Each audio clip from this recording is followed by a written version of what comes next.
Welcome, everyone, to this presentation of the Atlanta Jewish Film Festival 2021. I'm Steve Murray. I'm Chief Film Critic and TV Critic for Arts ATL. Today's panel features the writer, director, and lead actors of the wonderful drama Asya. Ruthie Prebar made 2 short films before directing this, her feature debut with Asya. Ruthie, you want to say hi? Hi. Okay. The film was nominated for 13 awards of the Israel Film Academy in 2020 and won 9, including Best Film, Best Actress, and Best Supporting Actress. It also won major awards at the Jerusalem and Tribeca Film Festivals. Elena Eve, say hello. Hello. She plays the title role of Asya, a refugee from Russian immigrant, working in Israel as a nurse. And Shira Haas. Hi. Asya's daughter, Vika, rebellious teen who slowly comes closer to her mother over the course of her degenerative illness. But you've probably all seen this and loved it. I have a few comments before we start talking, because watching and writing about film since 1990, it's often easy for me to get very jaded about what I'm seeing because so much of it is predictable, all the plot points are predictable, the acting feels secondhand. And that's why Asya made me really lean forward when I was watching it. I hadn't seen either of Ruthie's short films, so she was an unknown to me as a writer and director. I wasn't familiar with Elena's work either. I did know Shira from the great Netflix series Unorthodox, but she's playing such a different character here. It honestly took me a few minutes to recognize her. As a result, the film had a real surprise and freshness, and of course, this crushing sort of tenderness. So I was thrilled to be invited to moderate this panel. It's a film I know people we loved, be moved by, want to talk about, even if it has to be remotely like this. And selfishly, I just wanted the chance to talk to the filmmakers about what they did, learn about the process and the skill and the obvious mutual care and commitment from everybody involved. I want to ask about the emotional melding of the acting, the developments, both in the fiction of Vika's illness and Vika and Asya's relationship. They're so subtly yet specifically drawn. So I have a few opening questions. I'm shutting up now, but I'm really happy to let all of you steer the conversation and talk as much about whatever you want that you think is of interest, because I know our audience will love to hear anything you have to say. But let me start, Ruthie, with you as the writer-director. Where did this story come from? It starts from a very personal experience. I lost my older sister 14 years ago, and it's something that remained with me and changed my life completely in the way I see life. And I've written about it a number of things, and it's something that will always be part of the way I write because it's part of who I am. But I think in Asya, it's very specific because it tells the story of a mother that takes care of her daughter, and this is in a way the way I saw my mother taking care of my sister, and the way I felt her being completely different, and from the way I was and from the way I reacted to the situation. She was so present and so dedicated, and very, very emotional throughout the entire time that we were with my sister in the hospital, which I wasn't able to do. I was very detached, and I couldn't really feel anything. It took me years to get back to the feelings I had at the time. So this is how the story came about, from my thoughts about my mother, and it really took me a long time to get to the point where I think about my mother, because for many years I was very absorbed in the way I reacted. And doing that shift really made me think about how I want to be present in the future losses that I will definitely have to encounter. Was it difficult to get funding for this? Because it seems like it would be a hard sell because it's such a small, beautiful character study. It's really funny. One of the reviews that we had said it's a tough elevator pitch, and it surely is. I mean, I've had that. I've been talking about the story for years, because I started writing it, I think, seven years ago. So I've had quite a lot of these elevator pitches, and it really is a hard film to sell. And by the end of the day, I mean, it wasn't that hard to get the funding in Israel, and I think the reason is that the script was very clear. But the people that read it and had to decide whether they give it funding or not, they felt the film through the script, and I think they knew what kind of film it was going to be, and that's why we ended up having enough funding to make the film. But trying to get people that didn't read the script to want to jump into it, it was very difficult, because it's a tough subject, and it's painful, and yeah, the elevator pitch would not be yeah, it's tough. And I've tried so many different versions of it. It's tough stuff, but we made it anyway. So Now, Elena and Shira, did you know each other or know each other's work before you worked on the film? A little bit. We were in the same TV series, but we didn't have any scene together. So we knew about each other's existence, and I knew about how talented Alona Eve is. But we never worked together until this moment of the film, which I think is the perfect timing to discover Alona. Yeah. I just want to say, to discover Alona not only as the greatest actress, but also as the greatest partner. So yeah, go ahead. Was there I'm sorry, Elena, did you have something to say? No, I just sent it kisses to Shira. Was there a particular process, because you knew each other, but you hadn't worked together, and it seems like you had to create such a bond with these characters, even when they're not liking each other.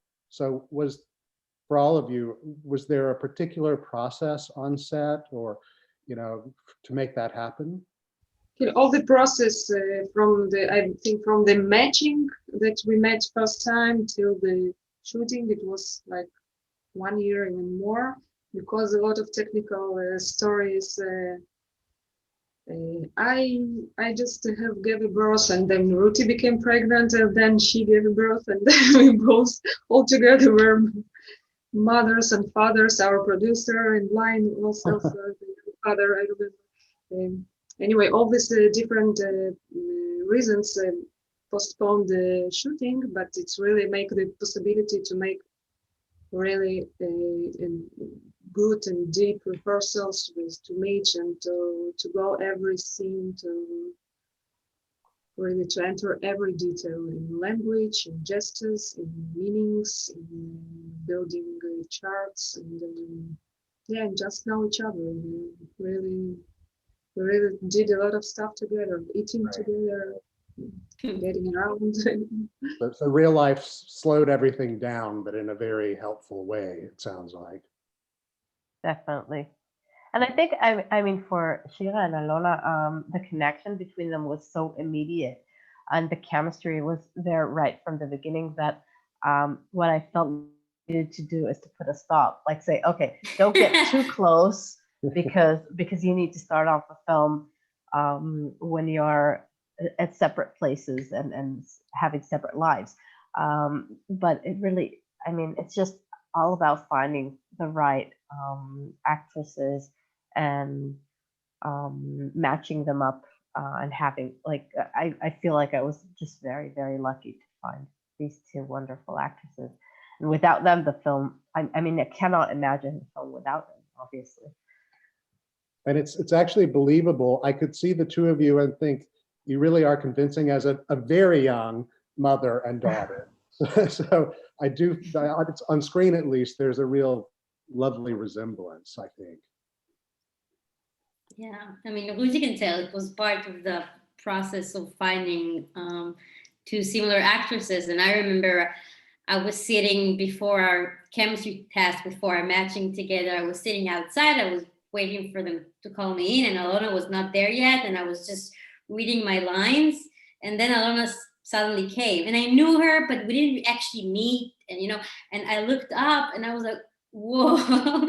I saw it. I mean, I also had like a longer hair back then, and the outfit and everything. It just, yeah, I myself was even surprised by our look. Yeah, definitely. Unless I missed it, Ruthie, the movie doesn't specify what the disease is, correct? Right. I appreciated that because it's not about the disease. It's not a Exactly. diagnosis movie. Was that conscious on your part? I just felt that having this, giving a name to that disease would just turn it into a film about it. And I didn't want it to be that way. But we did base it on ALS. And we knew specifically what we were doing. And we consulted with physicians and with patients.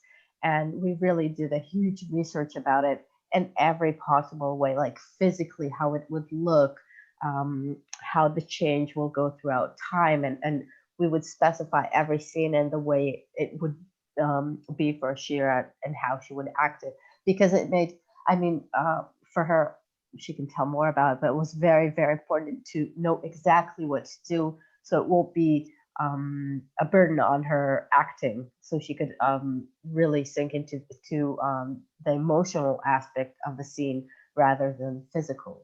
Right. Yeah, I'm interested because it's not a clear tick tock, this is how far we are along in progression. Shira, you just show us through the progress of the disease. And was that for you difficult to convey or to kind of keep in your head where you were in that trajectory? Well, it was challenging at the beginning, but like Ruti said, when we started filming, we were all of us, and also me specifically in the physical position, we were also ready. And it's also important to say that we didn't shoot it chronological, the movie. We could shoot like one of the last scenes in the beginning of the day, and then at the end of the day, in the beginning, when it's not even there yet. So it was even more important for me to be really on it. So, I mean, I knew exactly what scene, at what position Vika is. And really, I mean, it was so specific that back then when Ruti would tell me like a specific scene, I think I will know by heart exactly at what stage Vika is. We even had a chart that, I mean, and colors for every stage that Vika was. And it was in the tiniest changes, if it's in a finger or two, or if it's in speaking. And it was a challenge in the beginning, obviously, to get into it.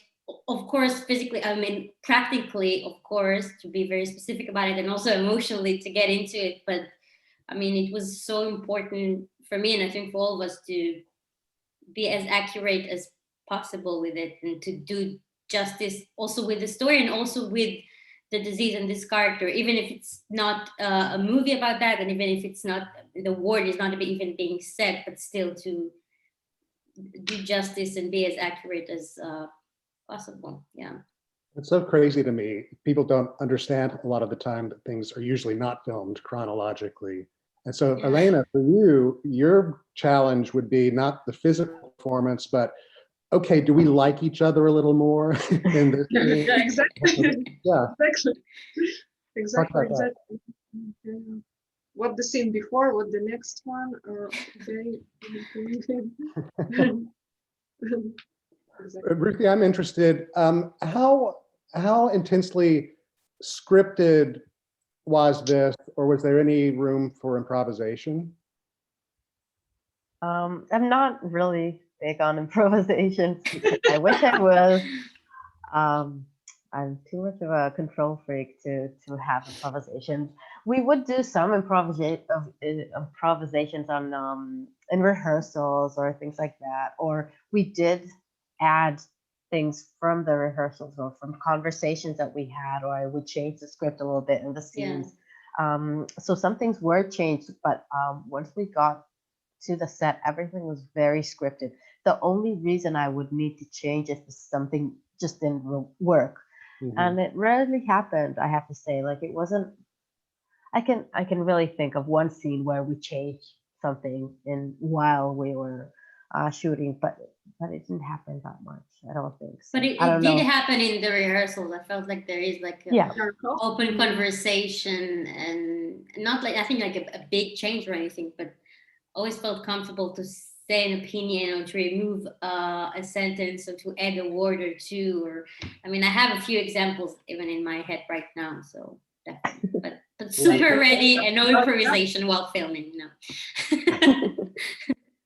Yeah, but no actually, surprises. Gabi has entered a lot of sentences that wasn't in the Yes. script and became Yeah, like during the it's also rehearsal. from rehearsals or from Gabi Tamir Mula is the actor that plays Gabi, and when he came into the audition room for the first time, um, the casting director looked at him and she asked, "What's that tattoo that you have in your hand?" And he said, "It's a lotus flower." And she's oh, and then he said, "Yeah, I love flowers." And I mean, it was just that the sentence was so it was so Gabi. into character, yeah, that I felt like it could definitely be in the script. So right away I put it in the script, and it happened in a bunch of other scenes where we felt like something would fit better when it came from the actors. I understand for your first feature, you would want to have it as locked down as I think you possibly could. Maybe you'll have a big improv film later. Maybe. Or maybe not. I don't know. I'm sorry. No, I don't know. I mean, I can never say never. So We Were all there- curious. All curious. Were there any real surprises or challenges for any of you as you were in the process of making this? Good surprises, bad surprises. there have been a lot of like challenges. It's really challenging to make a feature film, and especially your first one, I think. For me, the biggest challenge would definitely be becoming a mother. Very close to shooting. I became a mother, and we went to shoot when my baby boy was 10 months old. So it was really, really intense for me because I would wake up at 4 in the morning, feed him, I would nurse him, and then go on set. And, sometimes he would come over for lunch, and I would see him for, I don't know, 30 minutes. And then I would hug him and I need to let him go. And I missed him terribly. And it was really, really tough. But it changed the film in a lot of ways, making That's what I was gonna after ask. being a mother, because I wrote it before.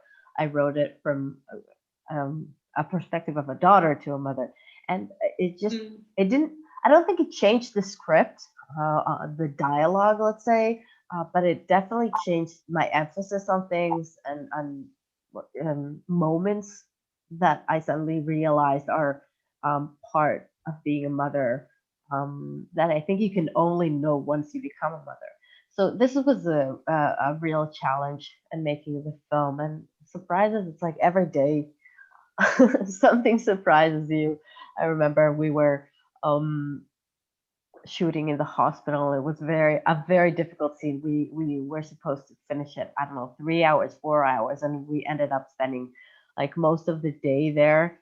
And then we had another 3 hours to finish the day, and we didn't know what to do because we were supposed to shoot somewhere else. We had like a lot of plans made, and then we ended up shooting a scene that was not. We didn't have a location yet, so we just found it right next to the hospital, like in the shopping mall next to the hospital. We just went there, and in 10 minutes set up, okay, this is the shot, this is what we're shooting now, this is it. And it's just like okay, and it went well and everything was okay, and it's in the film. And sometimes it feels like you're in a war because you just all the time like this Guerrilla filmmaking, yeah. And it's every day is like getting to the end of it in one piece. It's very challenging. Who needs thinking permits? Let's just go wherever we want to. I do have to ask, because everyone who's going to be watching this will have seen the film. So I really want to hear about the intensity of shooting that final scene from all of you? Was it a quick shoot? Was it a long, hard mini shot day or what? Which I mean, it's shot entirely with available light. Yeah.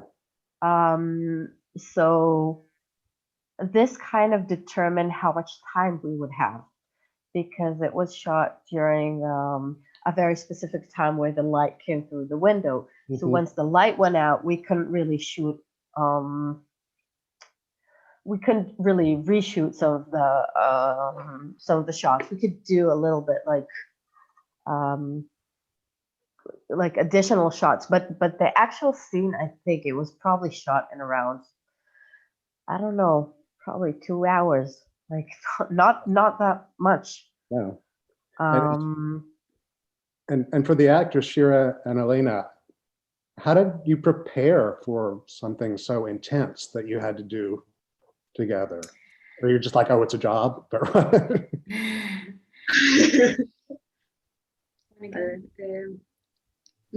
maybe I can say about rehearsals to the scene, because actually during the rehearsals we mostly talk about the scene. We really cannot do it in the real way during the rehearsals, just because we all understand it's kind of one-time moment that can possible. So really kind of we make some technical signs where we're going to stay, how we're long flows like this, the order maybe of some details, but actually the acting itself, it was really just in this specific moment during the shooting. And maybe it was really depend on the light, but it's I as I remember, we really all understand that it's also impossible to shoot it many times. It's really yeah. Yeah. Can't we imagine. only do something Yeah. very concentrate. No, it was Yeah. really, yeah, it was really intense film to shoot. I was preparing it in my head, and I was trying a little bit at home with the breathing and understanding how it goes. And then really I imagined it, and I was writing, and I saw clips that sometimes I was sorry that I saw. And I tried to get it, but I knew that at the end of the day, like Alona just said, that it will come when we will film it, and it definitely did. I mean, we did a little bit of rehearsals, but not really, just to see that we're on the same page, but nothing more than that. And it was really emotional. I believe that I am Shira, and I'm also Vika, and it's separated, and it's healthy to keep it separated. But sometimes when you do specific scenes and scenes like that, it really takes a while to go out of it and to get over it. And I remember after we filmed this scene, I don't remember if it was a lunch break or the end of the day, but I remember I was hearing, like it happens every day, I heard the crew talking about tomorrow, what they're planning to do tomorrow. And I was shocked. I was like, how can you talk about tomorrow? Have you seen what, I mean, did you say, what? I was almost offended, that they're talking about tomorrow after what we've been through. And we also shot it in Jerusalem, and we were in this hotel. So we were back to this hotel, and it definitely, I think, for all of us in one way or another, definitely stayed this moment. And I think the film and the character, at least Vika for me, I mean, yeah, for a long while, and maybe until this day in some ways or parts, yeah, for sure. Where in the shooting schedule did that happen? In the beginning, right? No, it was in the beginning, I think. No, in the middle, sorry. Wow. It was the ending of the second week. We shot for 4 weeks, I think. Okay. Yeah, it was definitely the end of the day. I don't think we shot anything else after that, and I think it was also the last day in the apartment. I think the day after that we went to the Dead Sea. Oh, wow. Yeah, I remember that because we were in the car and we were talking about how about the scene, and how we needed. And I was more- offended in the back. Yeah. Sheila wanted another take, and we couldn't do it. That's true. And I told her that I'm sorry, but I promised her that once she saw the scene, she will realize that there was definitely no need for another take because Really? it was just so perfect. Yeah. Very good. I resisted this film for a while. Well, but I didn't resist it. It's just so subtle that as it goes along, it creeps up on you in a very good way. And I was just devastated at the end of this. So, I mean, good job, everybody. Really good. Thank you. Thank you. What haven't we talked about that we should talk about? What haven't we talked about? No, maybe about the shooting in the hospital. Suddenly, when you ask about the challenges, I really suddenly I remind when we during the shooting, we know we have this separate department to shoot that was closed for everyone, just for shootings. But we still uses this elevator and where we in the people together, and you really don't know if it's one of the extras now with you or it's one of the patients from the other level. It was so mixed reality. It was very, very strange.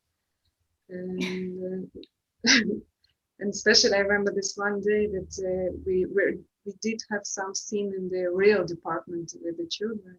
But, wow, it was so tough. Really, there was some place that really all of us really just cried all the time because we saw some children. I don't know, it was really, really tough.